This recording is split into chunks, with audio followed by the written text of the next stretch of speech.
So guys, for today's video ay napag-isipan ko po palang magluto sa labas ng bahay dahil sobrang init po sa loob. So ngayon po ay nakakita po ako ng spot dito sa may puno ng bayabas namin. So ayan na nga guys, ay naginigis ako na nga po ang sibuyas at saka bawang.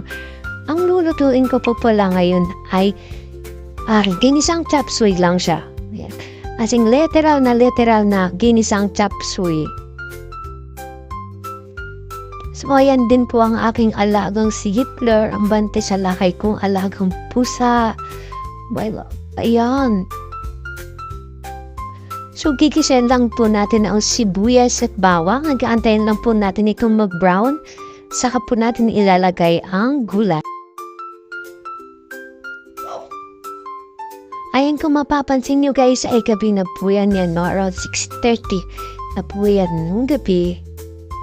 At saka yan na po ay brown na po ang ating sibuyas at bawang. Ilalagay na natin ang gulay. So gigisahan lang natin siya konti. Ang liit na kawali ni Inday. Hirap na yan po. Oh, hirap na yan siya magsandok. Gigisahan lang natin siya konti guys. And then, saka natin lalagyan ng tubig para ito ay maluto.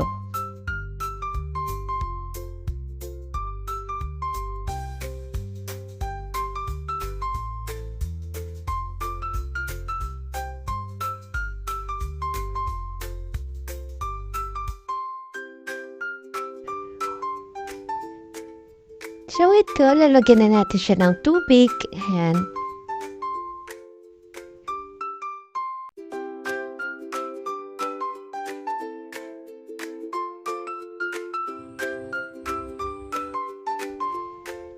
So after that guys ay papalambutin na. Antayin lang natin palang kumulo at papalambutin na po natin ng gulay. And then saka po natin siya lalagyan ng mga ingredients na pampalasa. Ayan na nga at sobrang gabi na guys. Oh, nagmamadali na ako.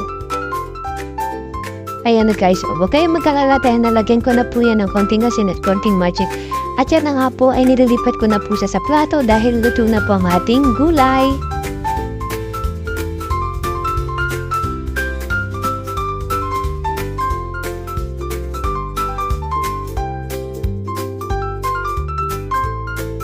At yan po, para hindi po sayang ang uling, ang next ko naman pong isasalam ay ang ating siyempre simpleng adobong pata na medyo buto-buto na ito guys. So ayan, ginigisa ko na po ang ating sibuyas at saka bawang. At isusunod nating ilagay ay ang pata. Yan guys ay napalambot ko na yan, sobrang lambot na yan, kaya konting gisa-gisa lang talaga at lalagyan po natin siya ng toyo at saka suka.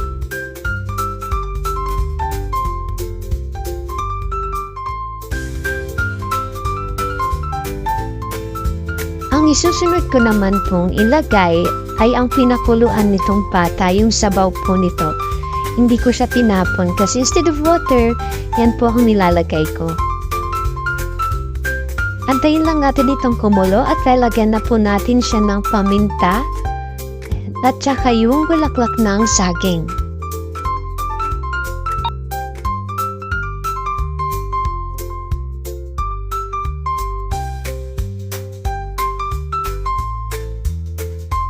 Habang nagluluto ako guys ay tingnan nyo ang aking alagang pusa.